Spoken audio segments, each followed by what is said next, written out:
Welcome to Building the Future. I'm your host, Kevin Horick. You can check out new episodes of the show every Tuesday and Thursday at 2 p.m. If you missed an episode or want to get more information about the show, please visit buildingthefutureshow.com.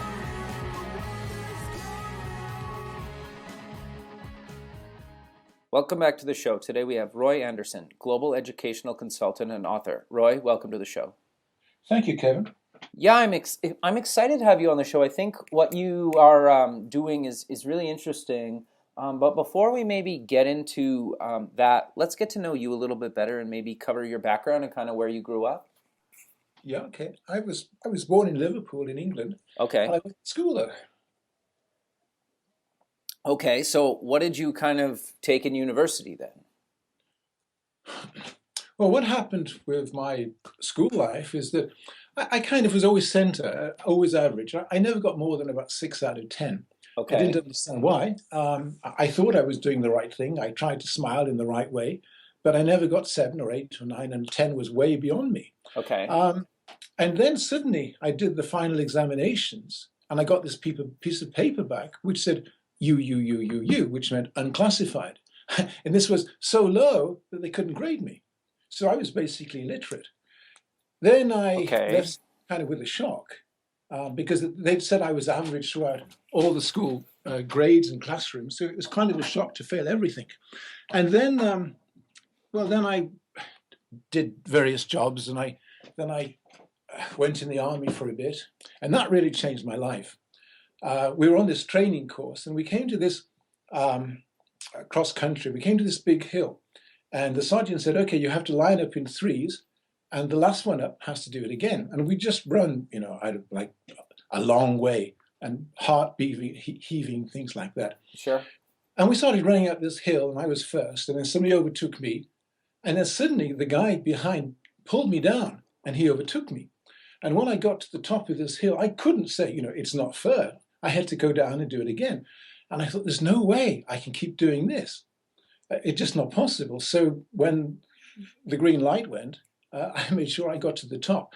And that changed my character. It kind of made me realize that you have to fight to get what you want in life. For sure. I think that's really good advice. Yeah. And so, of course, in a nice way. And Sure. then I decided that I didn't really want to be in the army because I wanted to think, and that's not what the army wanted you to do.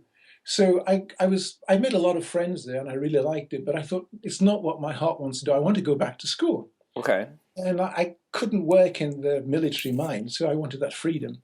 So I left, and I went to college, and I said, I'd like to take my school examinations. They put me in this examination hall, and they wrote back to me and said, "I'm sorry, but you're so low that you can't even begin the basic course." Okay. So I went into a bookshop, and I saw this book, How to Learn Mathematics and How to Learn English. Okay. I bought these, and then with the discipline that I acquired in the army, press-ups, running, things like that. Sure. And then I made a kind of a routine where I learned, I did exercises, I did exercises, and I devoted myself to learning these books. And then I went back to do another entrance examination, and this time I was first in mathematics and second in English, Really? which was I'd never ever achieved before. Then I went into a marine college because I wanted to go to sea, and I was a top student in the first year, and I did 14 examinations, and I got distinction in all of them. And after that, I was accepted to go into a dental university to become a dentist, but instead of that, I went to sea. And that really that changed my whole life about what I could be and what I could achieve. But it left within my mind a big question. Why could I do this when I was 23, 24, but it was impossible for me when I was 17? And this why always lingered within me. And when my children were born, I was very keen to show them how to be sensitive in the world about them. And then I got to a stage in my life where I thought, what am I going to do? And I just wondered if it was the same for kids then, which was 20 years ago, if it was when I was a kid. And so then I started talking to teachers, and I found out that nothing had changed. And I said to the teachers, look, why aren't these kids all getting top marks? And the underlying response came back was, well, It's not our fault. It's what the kids were born with. And then Interesting. I thought to myself, well, when I looked at my life, I could understand that I was illiterate and a poor performer throughout school, and I failed everything because of my genes. But when I was 23, how could I achieve this phenomenal success with the same genes? Sure. So then I began to really examine what we think about genetics, and I studied genetics. Then I studied neurology with a very famous neurologist. Then I went into political science, social science, how education works, learning philosophies. And I just found out, and of course I would go in schools and work as a teacher, and I would help kids part-time, things like that. And it just struck me that whenever I met somebody who had a problem, all you got to do is just calm down, give a lot of love, patience, and try to help them to find out where it all went wrong. And that's really been my philosophy, is to take somebody individually right back to what they knew and then see how to rebuild it from there. Once I started to pull my books together, all 5 of them, Sure. I kind of realized that I wasn't writing to prove that intelligence is not genetic. I was writing to prove that we need a new kind of education, because I realized that the world that our children will grow up into will be very different than our world is today. Now, we're aware of global warming. Sure. We're kind of apathetic about what happens about it. We get storms and we get various catastrophes. But when you really think about what is really happening and what it could really happen in the next 20, 30, 40 years' time, it makes you wonder what kind of world our children will be living in. So then I started to study something called nanotechnology. Sure. And a lot of people will say, well, we all use nanotechnology. Now you have nanofibers, you have nano this and nano that. But when you really understand what nanotechnology could be and what it could develop into, it's very disturbing, because it offers a technological world where the machines will control and do everything. Totally. And that means that the purpose of the citizen in society must change. We are driven now in schools to teach children to do the best they can, to get the best grades they can, to get into university and get the best jobs so they can have the better life. But this idea grew in the industrial age. You know, when we went from the agricultural to the industrial phase, everything became processing. We became Totally. a processed individual. And that produced a kind of fighting mood. You know, I will be better than him, and I don't want her to be better than me, because then I'll have more money and I'll have more security for my children. But in the world that we're moving into, where we'll have increased population, you know, from 1950 to 2050, the global population will have doubled. Now, in that same time, we are facing tremendous ecological problems. Sure. So I understand. Just for example, I mean, just forget about the various tornadoes and things like that. And I was in Japan when the tsunami hit. Fortunately, I was on holiday in Thailand then. Okay. But when that tsunami came and it destroyed such an immense fabric, it really made me realize what could happen as these things become more and more obvious. And so then if you put together the possibility of more climatic disasters, whatever global warming is going to do, and then you come to realize that the movement of people that's going to happen. We're experiencing a lot of immigration problems in Europe now because of people fleeing the troubles in the Middle East. Sure. And the infrastructure can't handle it. The societies here can take some people, but they can't keep taking them all. And then if you look at that, what might happen in a foreseeable future when you have environmental disasters, where, for example, I mean, I remember this wonderful movie that Al Gore made, and where he said the possibility that a lot of lowland areas will be flooded. And he was talking, I remember him talking about India. So you have millions of people moving, just trying to get away from the rising flood levels, if that happens. Sure. And then you've got to imagine that if you have your job and you have your home and your security, you will be happy to help 1 or 2 people, but you can't handle hundreds, thousands, tens of thousands of people, you're going to say, no, I don't want this. Sure. And then you've got to have the problem of the army will come in, and the army will say, we have to control the situation. Otherwise, we'll have anarchy, and the society will fall down. Then the problem becomes is what then are we going to do with such a mass of people who don't have a job, who need support, and possibly also at this time we're going to have food problems with so many people and then environmental problems. So basically, what I'm saying is that the education that we have throughout the world in any country today is based on producing a model citizen from the 19th century. Sure. Either school was designed to produce a manager for the society, and then they went to university, or a worker, and they just went through the school system. Now, we kind of modified that now with the various social changes in the 1960s and 70s, etc. But the basic underlying plan is the same. The child that we produce the child that we process in education today to be the citizen of the future is no different than a citizen that was required in 1850, 1950. It's the same model citizen. So what we need is an educational structure that first of all teaches children how to think, that it gives them a value of intelligence, and then teaches them greater moral aptitude to be aware of who they are, to have the inner strength, to be better together with the society, and then of course with the environment.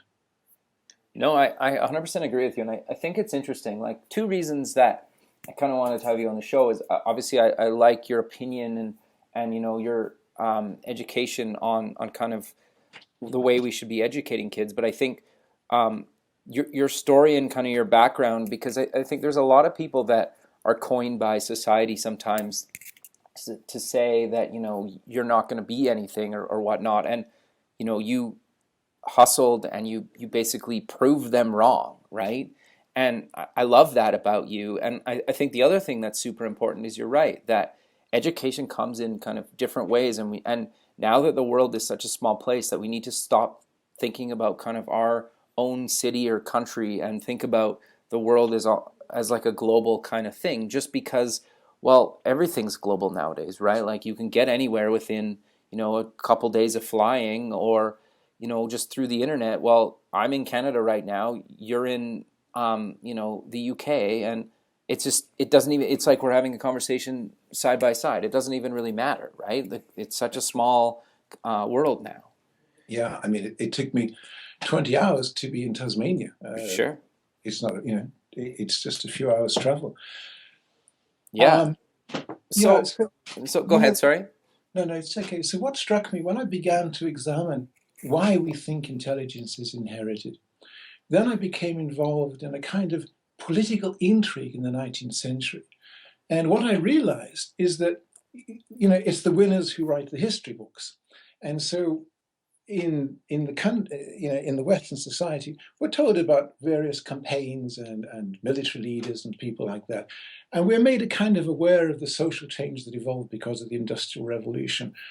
A lot of emphasis is not placed on the struggles of the working people and the social political background that they caused a shift in society. So I had to go into the 1848 revolutions and really understand how they worked, and how then, for the second half of the 19th century, the whole of Europe was infested with networks, people spying on each other, the socialists trying to find out how they could get a better life, and the people at the top trying to find out how they could hold them down. And then I kind of thought, well, if we can convince everybody that the child inherits an ability, then it's something that they can't argue with.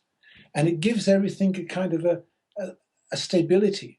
So, for example, we thought that kings had blue blood, and therefore they were special than everybody else, and you couldn't be a king if you didn't have blue blood. But if you amplify that, that's exactly what this concept of inherited intelligence is. It's a way of convincing people that they can only be as good as their parents. And of course, that philosophy was very prominent up until, well, maybe the 1920s, 1930s. People did believe that you can't be better than yourself. I remember my grandmother telling me that. Don't try to be better than you are. Interesting. And it's that mind frame that I wanted to examine. How did it come about? And why was it so deeply ingrained into the consciousness of our civilization? So then I went really into understanding why we think intelligence is inherited and how various people have tried to prove it. And then I went through all these, and I found so much fraud, so much lie, so much dishonesty. And this was propagated, and it was fed into a machine that convinced everybody you are what you're born to be. Sure. And it's not true. And we know that now. I mean, there are so many people now who achieve great things who became from a very humble background, Sure. as they did in the 19th century, but now it's more obvious. Sure. So then I found out that the real value of this idea of inherited intelligence was that it gave the educational machine the means by which it could economically operate. It meant that one teacher could go into a class of, well, at that time, 50, 70, 80 kids. And now, of course, it's only 30, 40. But then the kids would come in, the teacher would give information, the teacher would look at the responses they gave, and they would say, okay, this child is a grade 9, this child is a grade 6, and whatever. And then they would monitor them as they go through the system. And then at the end, they would decide whether or not they would go into university or if they would become a worker. And as I said to you before, that hasn't changed. What I was astonished to realize was that when I began to study about Alfred Binet, now Alfred Binet was a very famous French psychologist. And if you look at most books in psychology, they tend to say that Alfred Binet produced the first intelligence test. Alfred Binet did not produce the first intelligence test. Alfred Binet wrote that intelligence cannot be measured. All Binet did was to try to find a system by which a child who was poor of ability could be identified as because of a social background or because of something that they may have inherited, which at that time was very plausible, and it was, and throughout most of the 20th century. That's all Binet did. But what Binet insisted upon was that the first thing we should do when a kid begins to school is to teach them how to think. And we don't think about that. We don't think that intelligence can be taught. We don't realize, we don't know what intelligence is. And so what I try to do really now is to go to schools and to parents. I mean, I love parents because it's the parents who are really going to change everything. Because the way that society has convinced the people is that the mother and the father, they make the baby and they look after the child with love and whatever. And then at the age of 5, 6, or 7, suddenly they hand the kid over to the school system, and the school system will do the best that they can for that child.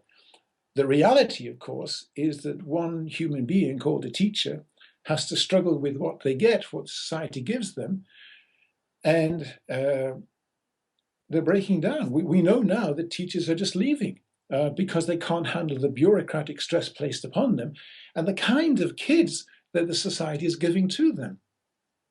Some schools, like battle zones. Anyway, we're diverging here. So basically, what I say is that, and I give examples of how to do this, is to teach children awareness, sensitivity, and help them to understand the role of emotion in learning, because emotion is the key factor to intelligence. In fact, in my third book, The Brain Environment Complex, I present a whole new concept of what intelligence could be, and I explain it's reliant upon the emotion and the language. Just to give you a key to that, what I was able to understand is that you might be very, very happy in what you're doing, reading or monitoring something, and you're interested and sensitive. But if suddenly you feel a kind of insecurity, for example, in a classroom, some kid's going to bully you, or for some children being abused at home, or some kind of thing that's playing on their mind, worrying them, what that does is alters the chemistry in their brain. Basically, it raises a neurotransmitter called cortisol, and once cortisol rises up, it limits the ability of the other neurotransmitters, serotonin, dopamine, etc., to do their job, so that the brain is focusing upon the immediate danger or the danger the child is frightened of. So that explains why, when a child is in the classroom, it can't concentrate on what the teacher's talking about because they're frightened of something else. So we can understand that in a neurological sense. And when you do that, it begins to realize what intelligence is, and therefore how the child can learn to perform better. So once you understand that this distraction, this lack of concentration, is because of a worry of some sort or another, and it occurs because of the rise of cortisol, then the question is, how do you lower the cortisol so the other neurotransmitters can do their job better? And the simple answer is calm down. So we need to teach children how to meditate, play calming music, to teach them actually what is happening inside their brain when they're frightened. And this is a very big thing. There's a great guy in America called Rusty May. He's doing a fantastic job in going around schools, talking about bullying and trying to his best to try to stop kids hurting each other with all kinds of bullying. And bullying is a tremendous big problem. So, really now we have two problems that never really existed when I was a kid. This level of bullying, as we see with telephones and things like that. And of course, children taking their own life, which was something that just didn't exist when I was a kid.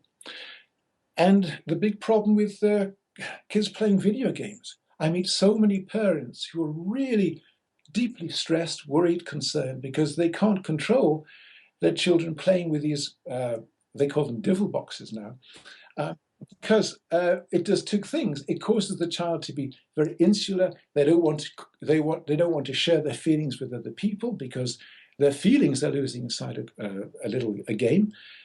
And it's causing them to lose the interest of why they need to do the homework and why they need to study. They lost a balance. And this brings me to another point.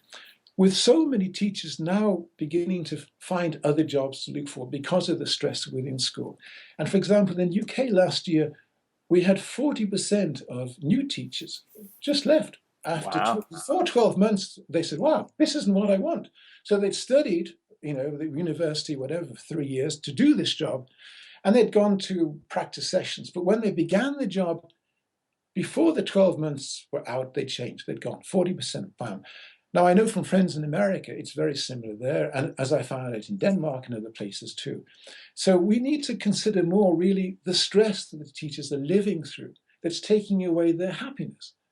And, if you think about it, the purpose of the teacher is simply just to go into a classroom, get everybody happy, and teach them things to learn. What is happening is that the teacher is so stressed by the paperwork that they have to do, the stress upon them to write reports and whatever. Then they go into a classroom with kids, climbing over tables and whatever. Sure. Like that. And so we're not thinking about the human being inside the teacher. We need to be kinder to the teacher too. Which brings me to another point. I read a very, very good book in America written by a friend of mine, Carrie Howells. She called her book Gratitude in Education. And when I first thought about this, I thought, gratitude is so obvious. But when I thought more about it, as I talked about it with Carrie, if the parents can show gratitude to the child has a purpose to want to be happy. If the children show gratitude to the teacher shows gratitude to the children. If the administrators show gratitude to the teachers show gratitude to the parents. And if everybody works with a sense of givingness rather than complaining, then the system can be more efficient. And I like that very much. And I wrote about that in my books.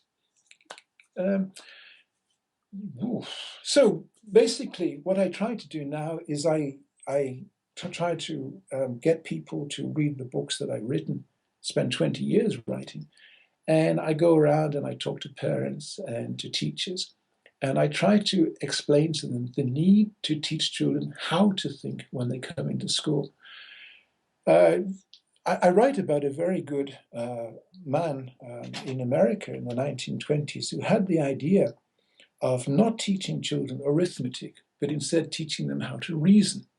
He made reason one of the three basic arts. And then when these kids were 11 years old, they were then taught arithmetic for the first time. And what he found out was that the kids who had not been taught arithmetic until they were 11 performed higher in that year from 11 to 12 than the kids who had been taught arithmetic from the age of 5. Teaching children how to think gave them a better way of understanding the information they were with. So when I talk about intelligence, I explain to the people that when you think about intelligence, you're thinking about performance. And so what is performance? Basically, performance is how well the individual is sensitive to information, how well they understand what they're really looking at, and how interested they are. And then depending upon their sensitivity and how they examine information, so they're going to store that in their memory banks. The more efficient they are in the sensitivity, the more clearer will be the information categorized, which means that when they come to new information, so they will find it faster. Then what we've got to realize is kids don't know how to project their mind to another. So you can go into a classroom, you can ask so many kids if they know the right answer, and many of them will say yes. When you ask them questions, you'll find that some are very fast in their response and give a very clear answer, and others will not be. But if you look at those others who are not, and if you really try to help them to explain their mind, you find that they had the same basic information, but they didn't know how to present it. Nobody taught them. And so that's why we have a grading system. And this brings us to another point. The idea of the bell curve, the distribution curve, was created in order to produce a variation of skills, because this is exactly what the employers wanted. They wanted education to tell them who could do this kind of a job and who could do that kind of a job and who could do this kind of job as a processing system. Okay, I got to drink. No, I think it's really interesting because the thing that kind of working in the startup space and kind of being like an entrepreneur, I think a lot of people nowadays, in a lot of cases, especially the younger generation starting companies and whatnot, sometimes they've had they've been to university and they've been really successful. Some are like high school dropouts, right? And they just kind of figured out what they needed to learn and kind of almost self-taught their way to the top. And I think there's a lot more articles even surfacing online where you have some people that say don't go to university. If you want to be a startup, go try to work at a company or go to an incubator, or because you're going to learn way more in that period of time than you ever will with trying to go to post-secondary or university. And it's an interesting kind of movement. And I know you're in this space kind of talking about kids as they're growing up and whatnot. I think it's super important because in a lot of cases, certain school districts and systems aren't teaching or aren't preparing our kids for the future. I haven't met anybody who is. They think they are by teaching them computer skills. Sure. And it's really frightening to watch ministers in my country believing that every kid should have their own computer, and then every kid will then have a better education because of it. The real danger with this is that, first of all, computers are only going to do. We have to understand that the purpose of school was to create a citizen who would comply. So we taught, and we still teach children a dualistic way of thinking. They understand yes or they understand no, yes or no. Now we talk about teaching them critical thinking, but doesn't really happen. It's just in a surface level. So the kid who goes through the normal school system will come out of it, as we say, as a dualistic thinker. They will say yes or they'll think yes or no. And this is a kind of citizen that was wanted in the 19th and 20th centuries, people who would comply. Sure.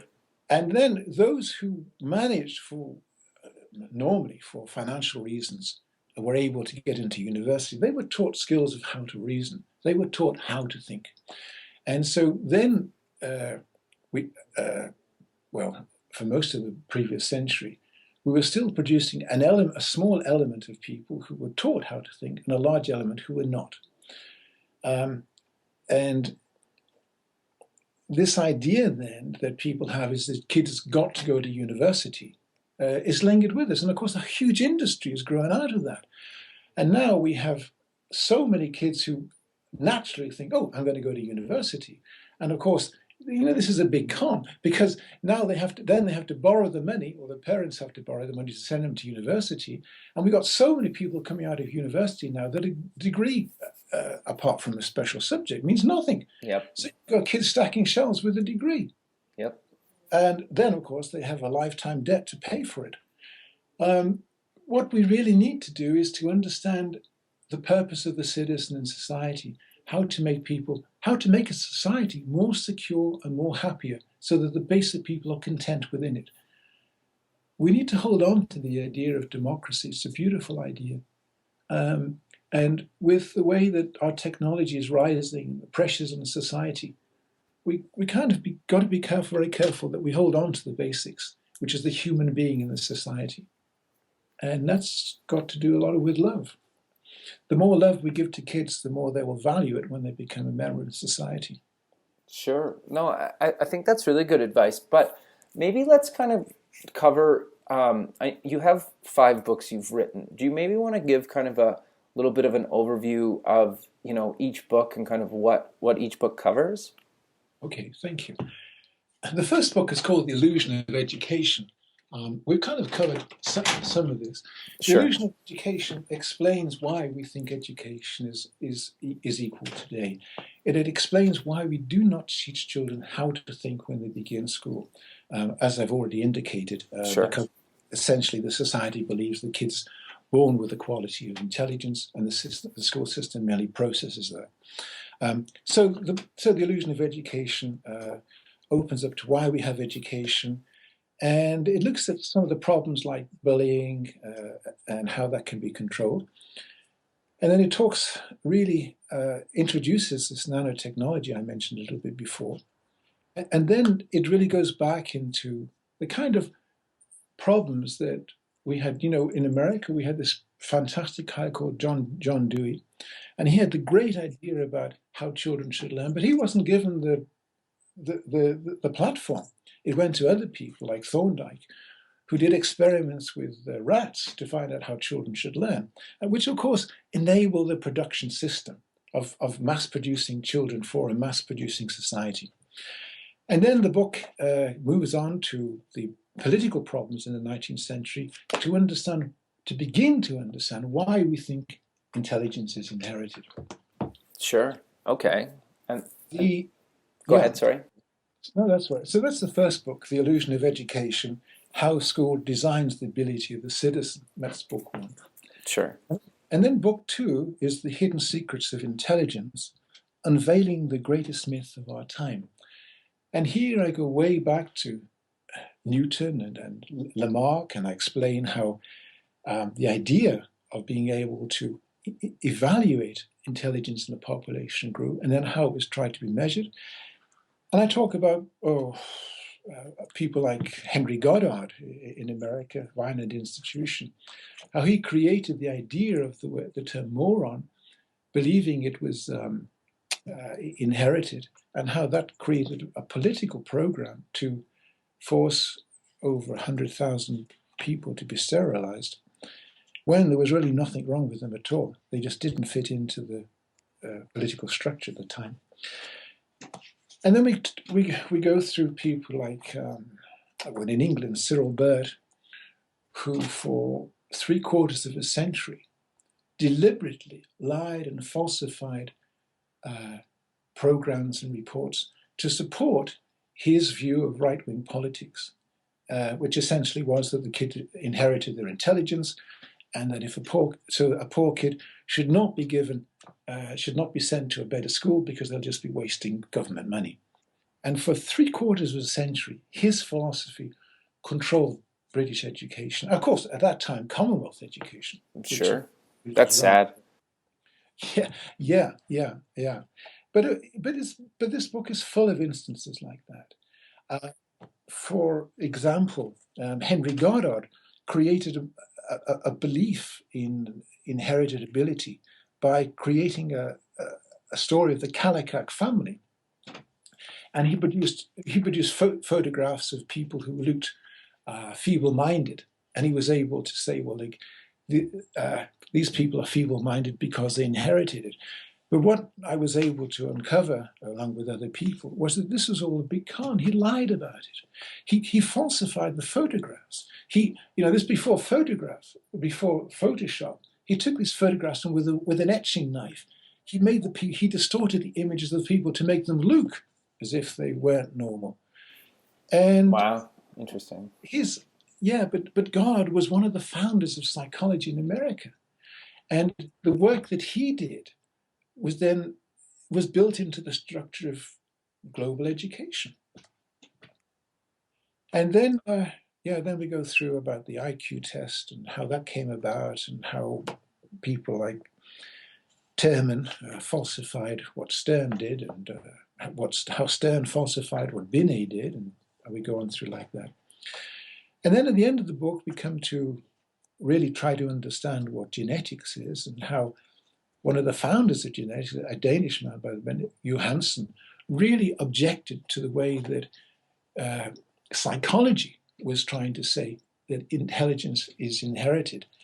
And what you find out today, as I did, is that there are so many psychologists who are, of course, trained, raised, convinced that intelligence is inherited, that they don't look for other means to explain how a child learns.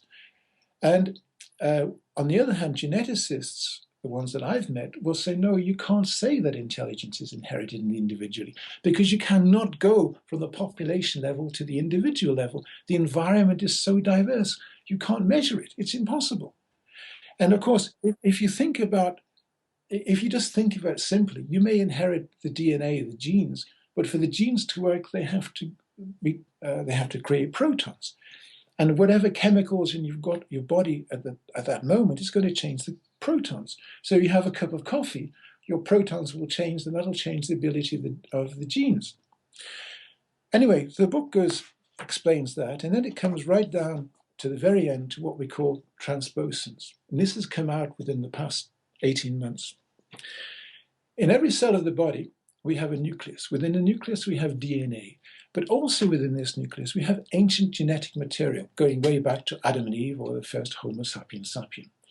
Now, in the body and in the glial cells, which make the brain, the DNA isolates this old genetic material, so that when one cell produces another cell within the body, the DNA is the same. It doesn't basically change. However, within neurons, neurons have not developed a way of isolating this ancient genetic material, these transposons. So when one neuron buds another into existence, the DNA changes. So in effect, every brain cell in each of our brains will be genetically different. And once we understand that, it completely destroys the idea of genetic differences between races, social levels, or whatever. We're just a human being.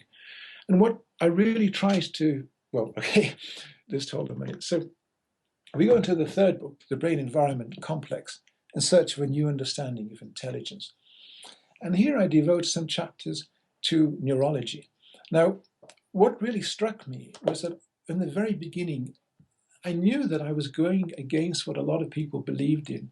So I had to really prove academically what I was talking about.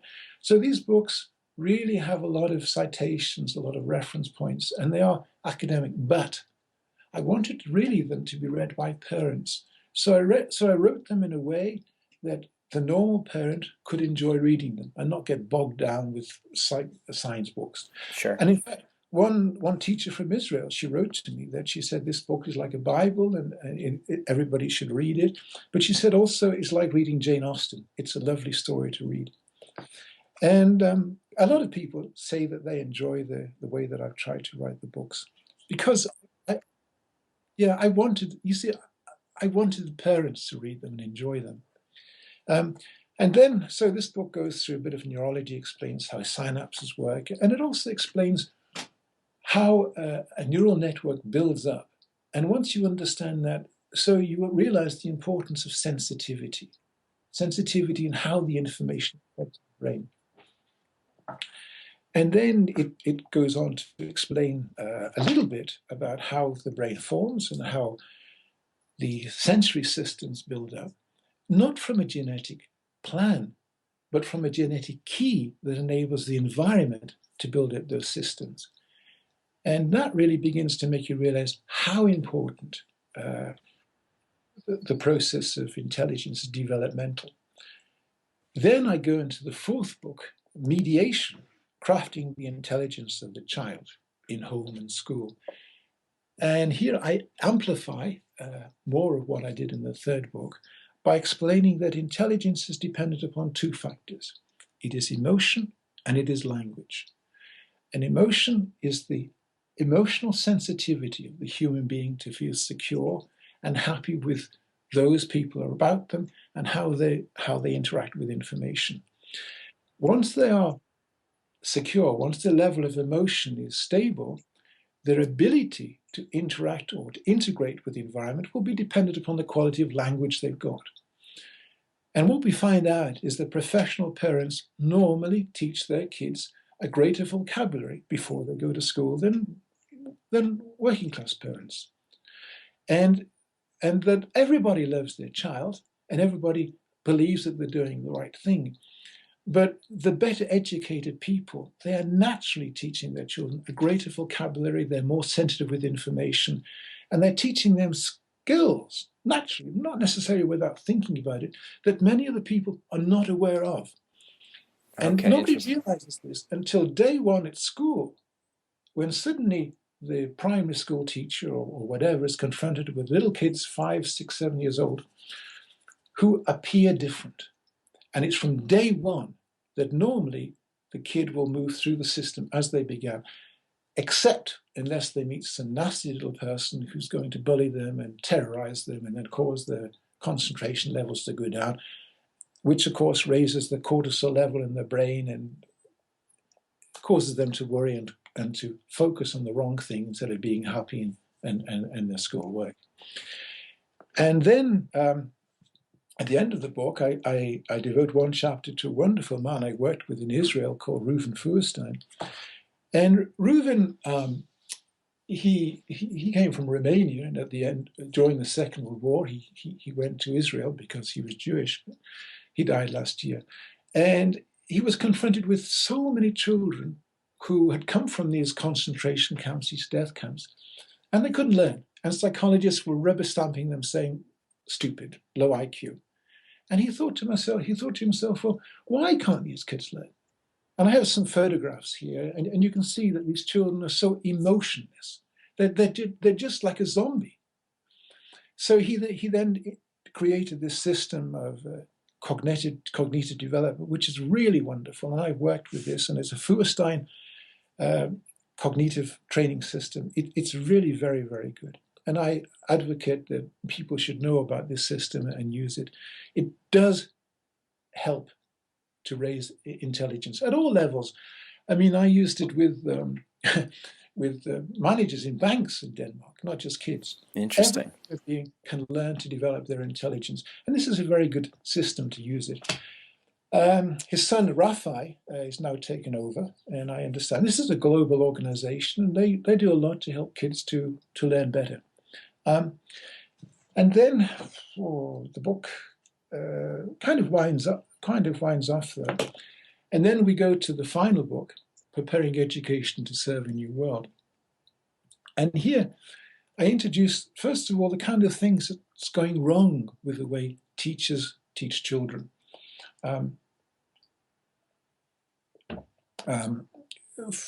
For example, there was a professor in America. She went into a school and she asked 50 teachers how to find the area of an oblong, a rectangle.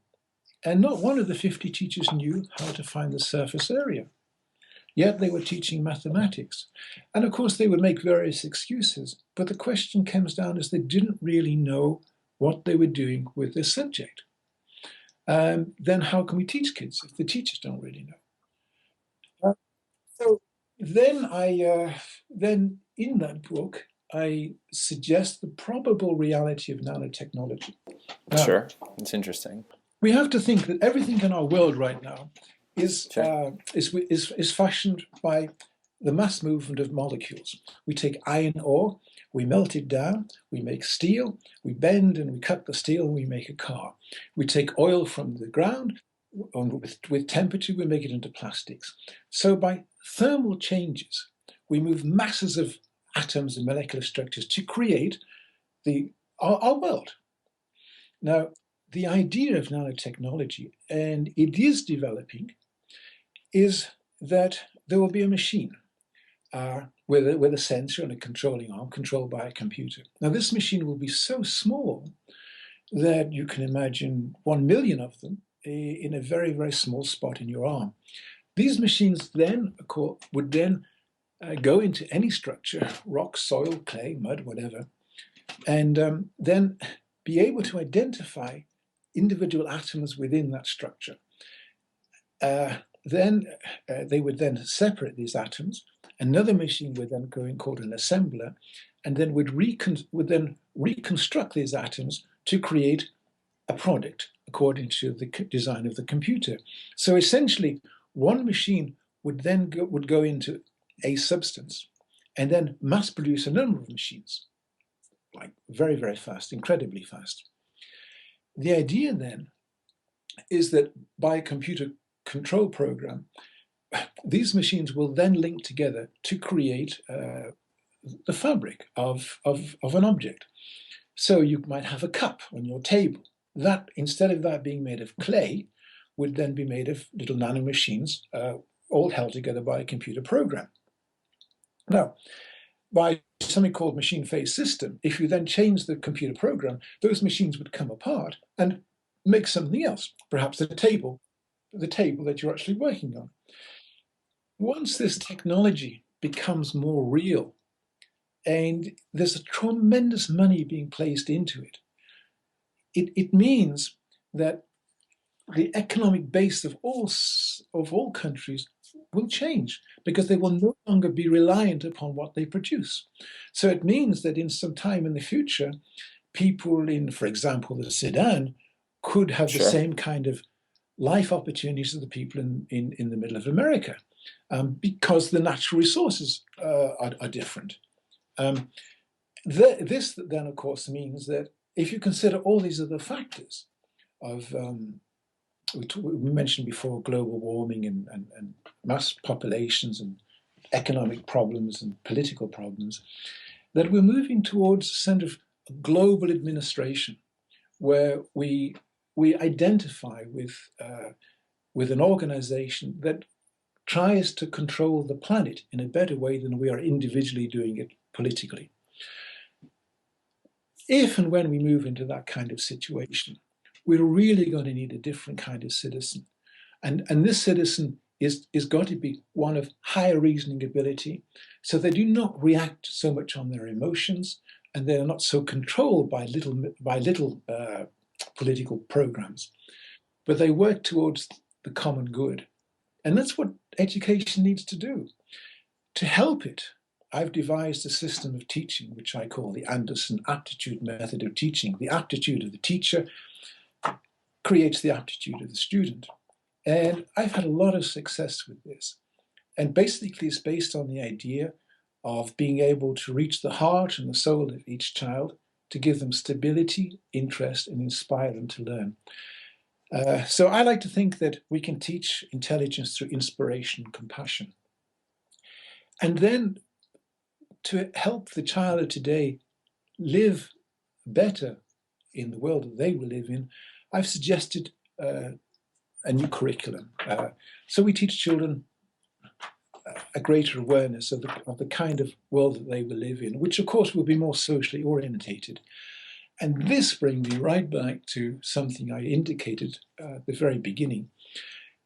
If education now moves towards computers.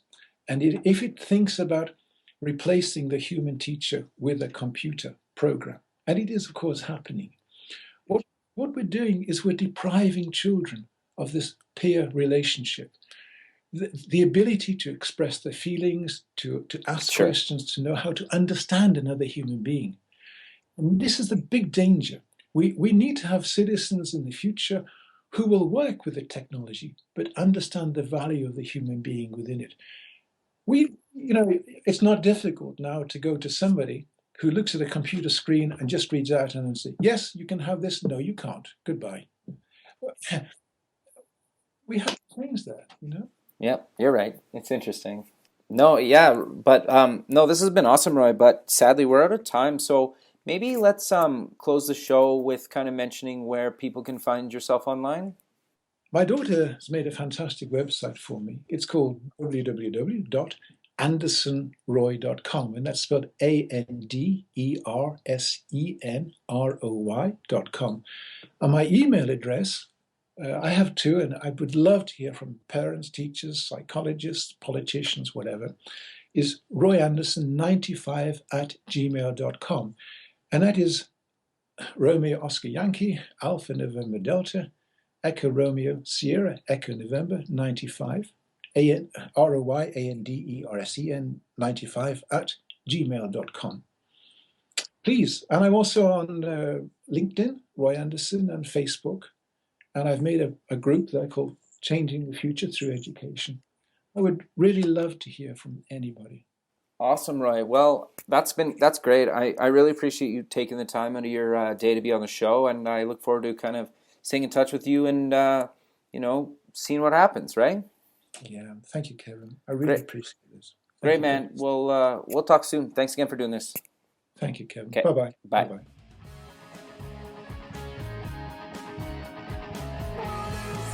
Thanks for listening. The music for the show was done by Electric Mantra. You can check them out at electricmantra.com and keep building the future.